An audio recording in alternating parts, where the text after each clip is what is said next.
Alright, so I spent my time working on the operational budget, and basically what an operational budget is a combination of your known expenses and your future costs.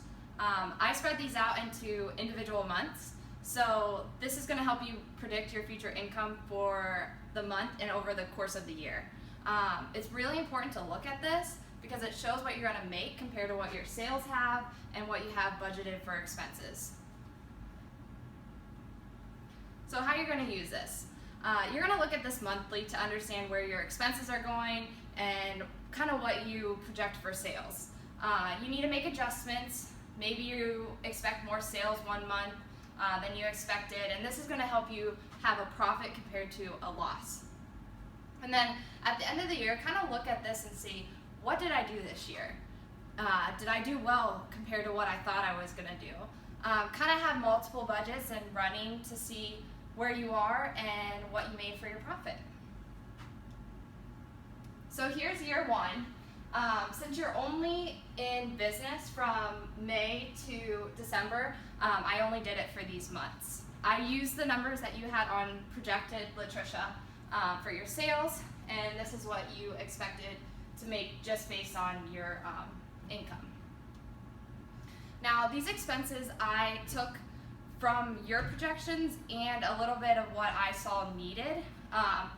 This, I kind of break them out into individual categories where you kind of had them grouped as a whole.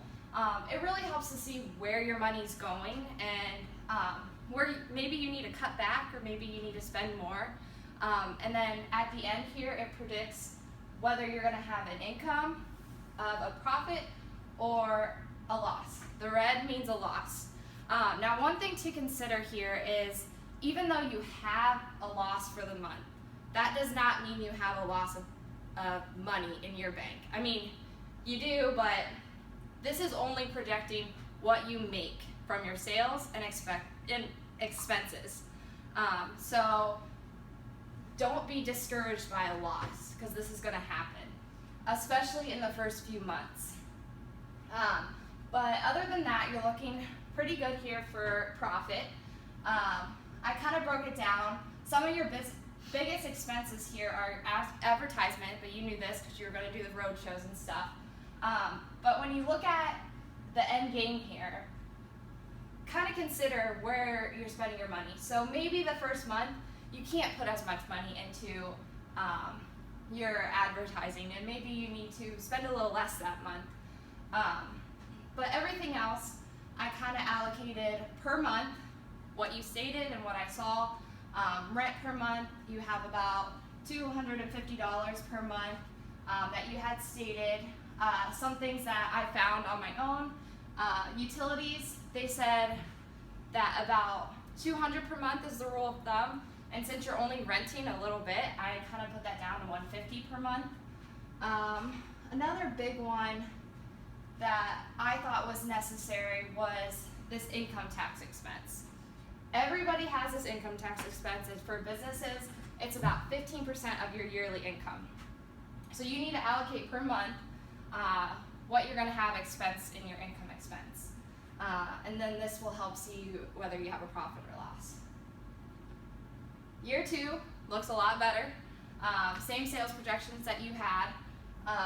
And when looking at this, say in January you reach that sales projection, but you know next month you have more lined up, you're going to make more than this.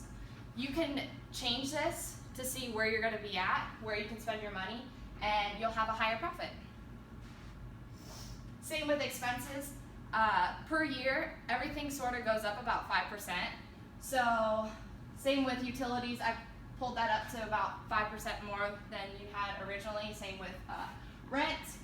And then advertising, I decreased because the next year, hopefully you won't need as much money in advertising because you'll have your name out there and you'll be expecting a lot more people to come in through maybe social media because they know more about you. I do see that you have 2 months of loss. Again, this is normal. Those early months can be a little tough, but like I said, you can change. Maybe you don't want to spend $63 in advertising and you don't want to spend the money on dues and subscriptions that month to help save money. But again, you could have more sales than projected to help save those losses.